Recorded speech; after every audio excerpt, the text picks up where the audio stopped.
Hi,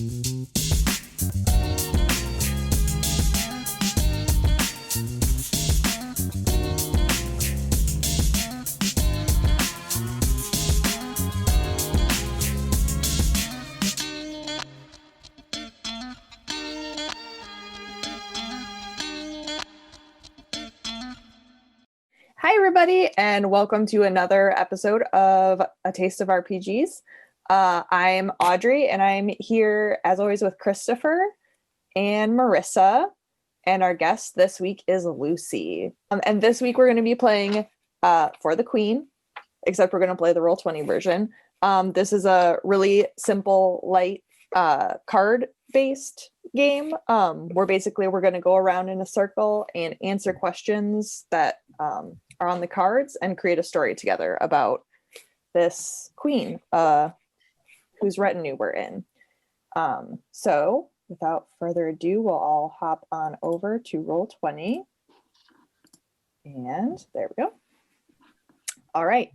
So the first thing that the rules for For the Queen are really simple. We're just gonna go in order, flipping up cards and answering them. If anyone feels uncomfortable, you can pass it to the next person and say, like, I want to hear how you answer this. If you're uncomfortable, we also have an X card on the table with anything. No questions asked. So we're going to start by reading the scenario. So I can go first. And then on my screen, it's me, Lucy, Christopher, and Marissa. So we'll just go down in that order. All right. So the land you live in has been at war for as long as any of you have been alive.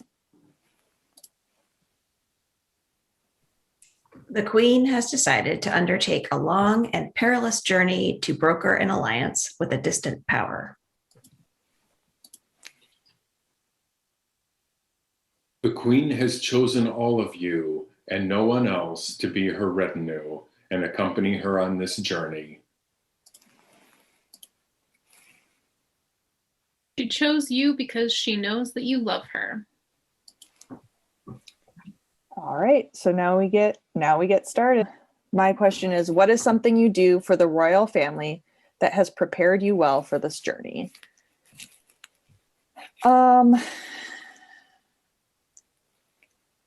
So I feel like maybe my character is a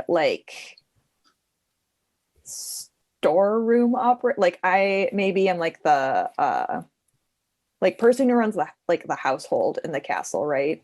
So I do a lot of the administrative work of delegating tasks, like do we have enough food, prepping for parties and galas and stuff. So I have a lot of experience with making sure that we have enough supplies for the journey, that we're using it well. We're not just throwing feasts every night if we need to go on a super long journey.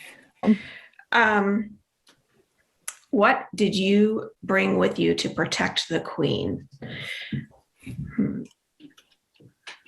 Well, so what I brought with me is actually something that's sort of intrinsic to who I am. It's not like a physical thing, but I have this, there's nothing, it's not like a special skill. I just am known to be pretty intuitive.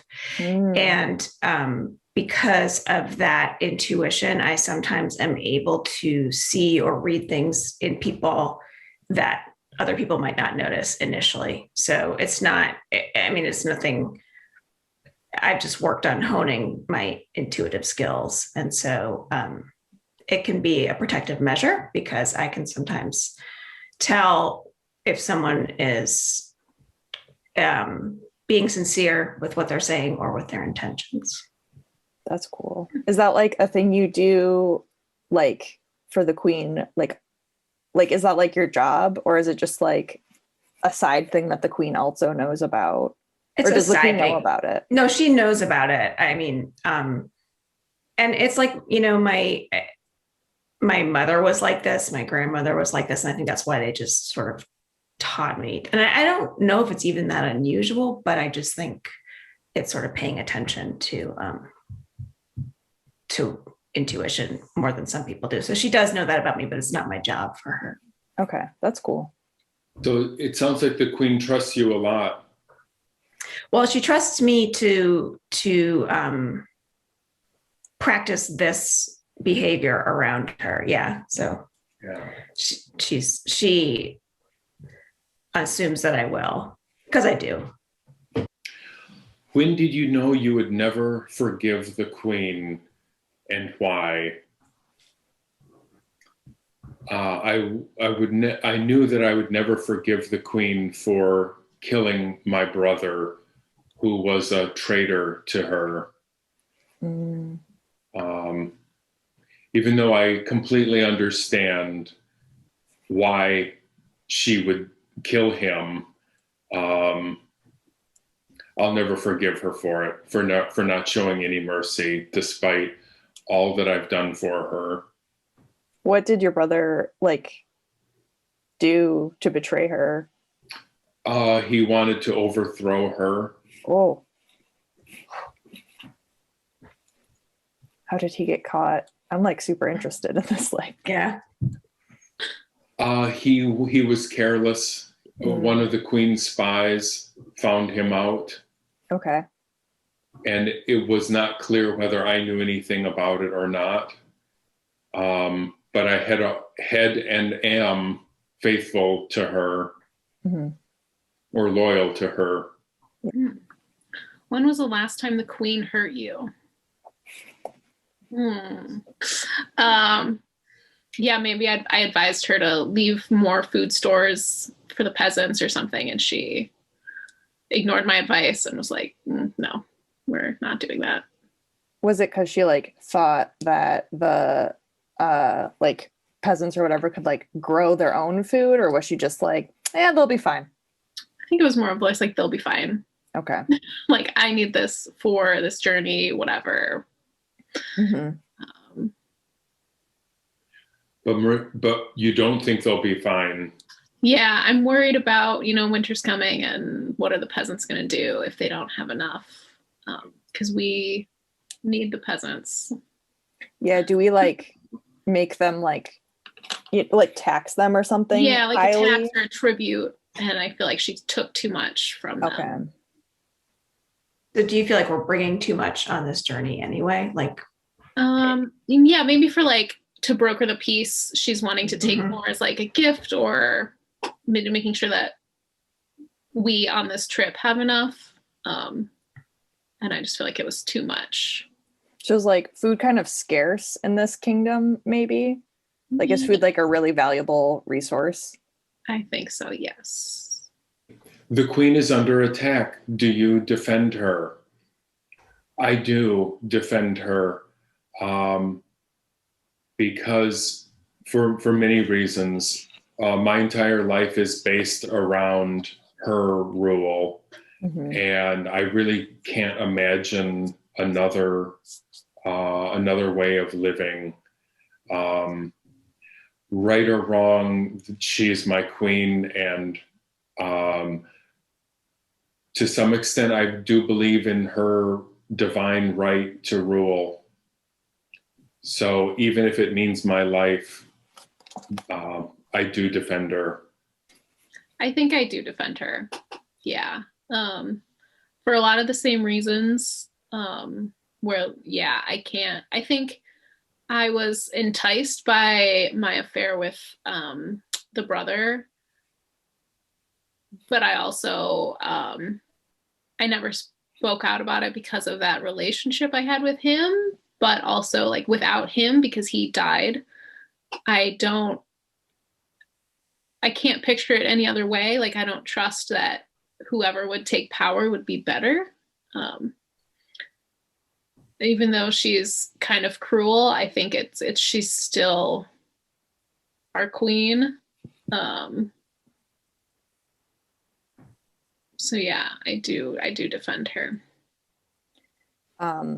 Yeah, I do defend her because this is all going according to plan, right? And this is also So yeah, this is a way to like, and I am loyal to her. I don't want anything to happen to her, and ideally I don't want anything to happen to anyone else. Like, I think that she is a good queen, and